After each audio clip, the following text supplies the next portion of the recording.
So you want to be a business consultant? I think you should quit while you're ahead. It is difficult to become a consultant and you probably don't even have the qualifications for what you want to do. I'm kidding. Hey, what's up? This is Pete here and welcome to today's YouTube video. Super excited to share this one with you because a number of you have actually asked through one of my other videos, a day in the life of a business consultant, Dubai version. You said, Pete, I'm enjoying this type of video. Can you do more on consulting? So I'm like, yeah, why not? I actually built my business through consulting, even though I didn't know it was called consulting at the beginning, which I'll share with you in a little while. But this video, I want to share 7 myths of consulting, which really should like debunk the whole thing. And they're probably a little bit different to what you've heard before. Maybe not. But the idea is that once you've watched this video, if you want to get into consulting or you're just starting, then most definitely you should feel more confident about going into the world of business consulting in your particular area or industry. Without any further delay, showreel.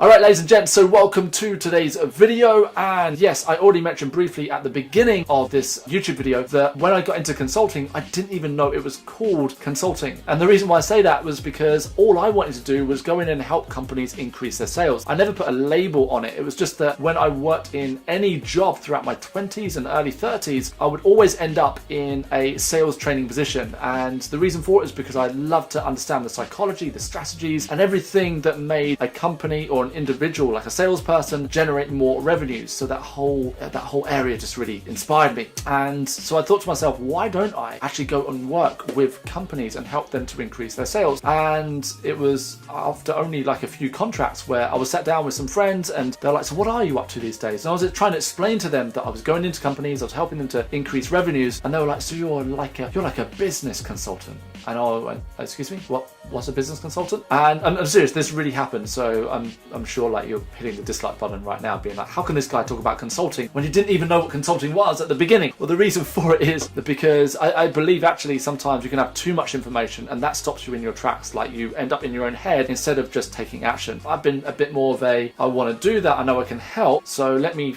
do it. Oh, I got it slightly wrong, so let me improve and learn, and that's just, I've kind of failed my way to where I am today. So wherever you're at right now, I want you to know that the chances are you're watching this because you know there's a skill or a service or something you can add value to companies with, or you can solve a problem. And I said in my day in the life of a business consultant that predominantly consulting is solving problems. Unfortunately, with like the whole consulting industry, it's become this like, you know, like this mysterious place that, oh my goodness, like to be a consultant you need to be X or you need to be Y or Z or P. And most of these are complete BS. And the reason why I can say this is because I didn't know about all these like prerequisites or certain criteria or qualifications you're meant to have to be a consultant without giving away my 7 myths. I want you to feel good about consulting. Yes, by no means consulting isn't something you can just wing and you can just show up and be like, hey, I'm a business consultant, let me charge you thousands of dollars or pounds per day. It doesn't work that way at all. The good news is that a lot of the common beliefs around consulting I don't believe are true. And so without any further delay, let's get into these 7 different myths and let's debunk them right now. So myth number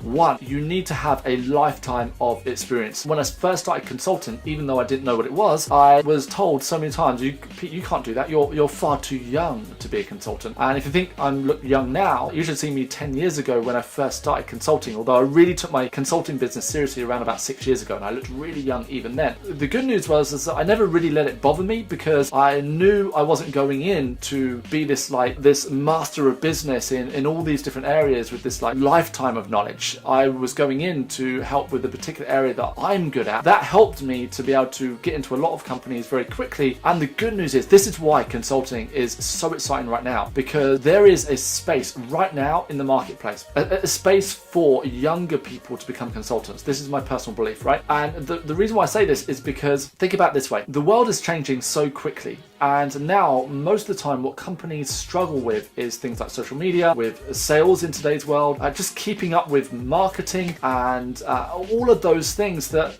actually, somebody who's got 30 years of experience, they might not actually be the right person to go in and consult. You can get a 19-year-old who understands Instagram, who can go in and add massive value to an SME or even a large corporation. And the reason for it is because they are with the times now. They understand hashtags, they understand what the customer base is up to, the target audience. So I want you to know that whatever age you are, age is just a number, because if you have a skill, if you can solve a problem and you are passionate about helping companies in a certain area, then don't worry about your age. Go out there and be the consultant that you know you can be. It doesn't matter how much grey hair you've got, or if you have no hair or lots of hair, it's relevant. But what matters with consulting is that you can solve a problem. So it's not about experience. And that brings me into number 2, the second myth of consulting that needs to be debunked today. It's all about qualifications. I probably started my business 5 to maybe even 10 years later than what I could have done, and I have no regrets. I had a great time throughout my 20s and in my early 30s, but at the same time I stopped myself because I believed, because I didn't have a degree, and to be fair, I didn't even do well in school, I believed that I needed a degree or some kind of qualifications to be able to do the kind of work that I'm doing now. So I do business consulting, but specifically I focus on sales transformation. So you'll actually see most of my videos here on YouTube are based upon increasing your sales. And the reason why I do that is because I just love the whole psychology behind selling. I love the power of influence, and I've for some reason been a geek, and I've read hundreds and hundreds of books over the years on how to sell. Let's get down to what I'm saying in point number 2. Believing that you need all these qualifications. Okay, sure enough, there will be consulting roles where you need qualifications, but the chances are the problem you want to solve, you don't need qualifications. Companies are not paying for your qualification. They are paying for the results that you can drive in and through their business. At the end of the day, you can have all the qualifications in the entire world. If you cannot drive a result, then you will not be a successful consultant. Results over qualifications. Do you believe you can get a result for a particular company or particular industry? If you do, then you need to be out there and need to be adding value to that marketplace. Myth number 3, it's difficult to get clients. This is a myth that we mostly create within our own mind. Usually when we want to be a consultant or we want to do our own business, it's the stories that we tell ourselves within our own minds that are the biggest objection. When it comes to consulting, it's really easy to get clients unless you do nothing about getting clients. And I was surprised that when I first set up my LinkedIn profile and really aligned my message across my website and all of social media, that I started getting inquiries, 2, 3, 5 inquiries every single day, let alone week. So by being aligned across all of your personal brand, you will start getting inquiries. So don't worry about getting the clients. It's keeping the clients that's the bigger challenge. I'll do another video if you'd like me to. So comment below if you want me to do another video on how to keep clients, because that's the real challenge. And if you get it right, it can be the most rewarding thing. Going back to the myth, it's not difficult to get clients, especially if you're clear in your message. And my favorite question that I ask people when I'm doing sales training, is it obvious what you sell? If it's obvious what consulting you do and you have that clearly across your entire personal brand, finding clients is not going to be a problem. It's keeping the good clients and building your brand around that. Myth number 4, and this follows on from number 3. Myth number 4, I need to get clients all by myself. This can be one thing that will give you analysis paralysis. You'll literally look at it and be like, how do I get these clients by myself? Well, I've already mentioned in myth number 3, it's actually not that difficult to get clients, but I want to make it even easier for you to get clients. If you're a great consultant, rather than you trying to set up your own brand and go out there and get clients by cold calling and knocking on doors, well, why don't you call consulting companies and actually say, I specialize in this area, I noticed that you consult in this, and I feel this could be a really good fit. If you ever need someone to consult in your area that you specialize in, then I would love to help. And you'll be amazed by calling consulting companies and forming an alignment with them that before long, they can actually start getting the work for you, as long as you're happy to work through their brand. I have a number of partnerships like this. I don't do as many now, but at the beginning, most definitely, I had a number of really like consulting agents, and that's how I got to travel all over the world. So on some of my older videos, you'll see that I posted that I might be in Ghana, or I might be in Dubai or New York, all these amazing places. And people are like, wow, how do you get all of these clients? I'm like, well, now 90% or probably 95% of my clients are direct. But at the beginning, it was mostly working through consulting or training agents. So why are you trying to do it all yourself? yourself, reach out to companies which are aligned and already succeeding. And by doing this, it's going to make your life a lot easier as a consultant. You can get some great experience from there as well. It doesn't matter where you're at right now. If you've never consulted before, get on the phone, set up meetings, learn from every single meeting, and then before you know it might be on your first meeting, it might be on your 50th meeting, but you never know which consulting firm will go, wow, we need you, we're going to pay you a good rate, and we've got a client that we could put you in straight away, and you can start adding value. Myth number 5, companies are scary. Whenever somebody says to me, Pete, I'd love to be a business consultant, but I'm just a bit wary that working with companies, and I can see it straight away. I actually visualize them imagining this like skyscraper, and they're like a tiny little cartoon character looking up, all intimidated. Companies, you're not working with companies, you're working with the people within the companies. So there's no need to be scared. And what I've found is that most of the time, companies actually work a lot slower. And what I mean by that is that you get these big organizations and they need more basic training or more basic consulting than if you were to work with an entrepreneur. And the reason why I say this is because an entrepreneur is constantly thinking forward and keeping up to date, doing webinars, doing self-study, like going on YouTube, learning as much as they can, reading. But people within companies, that you ask if they've read a book on business in the last year, and they're like, I haven't read a book on business my entire life. So a lot of the time you're solving more basic problems. You just got to see a company as lots of people instead of seeing it as this big scary building, which doesn't make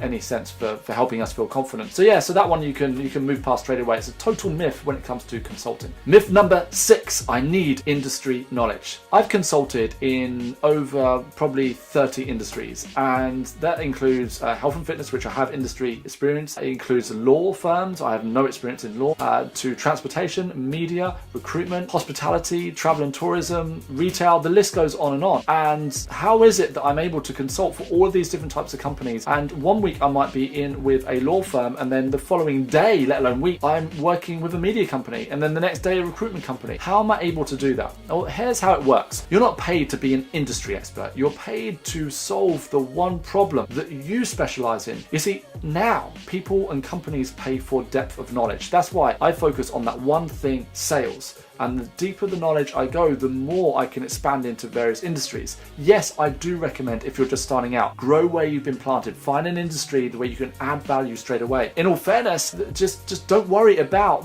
that you have to go in and have a knowledge of everything in that industry. I'm quite open in meetings that I do not know a lot of things, but what I do know, I know more in depth than anybody else in my field. And I'm confident about that time and time again. And that gives my clients confidence, because if they challenge me and say, well, what about this? I'm like, you're not paying me for that. You're paying me for this here. This thing here makes all of this better. For you, if you are a consultant for marketing, for example, you don't need to necessarily understand that industry, but you may understand the psychology of marketing. We need to know it if you're a consultant for it. You need to have an in-depth knowledge in the skill that you have and the problem that you solve. And that can be transferable into multiple industries. Finally, number 7. This myth is one that I definitely fell victim to at the beginning. It is, you need to charge low at the beginning and then work your way up. I did that. I charged £200 a day, and I remember showing up to a client that I traveled for more than 2 hours to arrive at, and when I got there they looked at me and they said, Pete, oh, you're not in today, you're meant to be in on Thursday, it's only Tuesday. And I'm like, no, 100%, it's in my diary right here. I'm in on Tuesday, not on Thursday. And they went, oh, can you come back on Thursday? And then guess what, when they said, could you come back on Thursday, and I said no, they said, well, we're not paying you. And then I ended up not getting paid by the client. That was a big lesson, and it was only when I dramatically increased my fee and really valued not necessarily myself. I valued the result that I brought for my client. And this is so key if you want to be a successful consultant. It is all down to the result that you bring. You have to put a value on that result. If you're only charging low, that is your financial thermostat, and that will prevent you getting clients, because nobody's going to take you seriously when you're charging low. Sure enough, you may want to charge a little bit low to get started with, but don't hold on to that belief forever. Don't be afraid to charge for your skills. Don't be allowed to charge for the result that you bring. And by the way, if you bring that result in an hour, they're not paying for the hour. They're paying for the 50 grand that they just made from the hour from you. So bear that in mind. It's not about the hours that you work, although you do need to put those hours in. They're not paying for how experienced you are, how long you've been in the game. They're paying for the result that you bring. Bring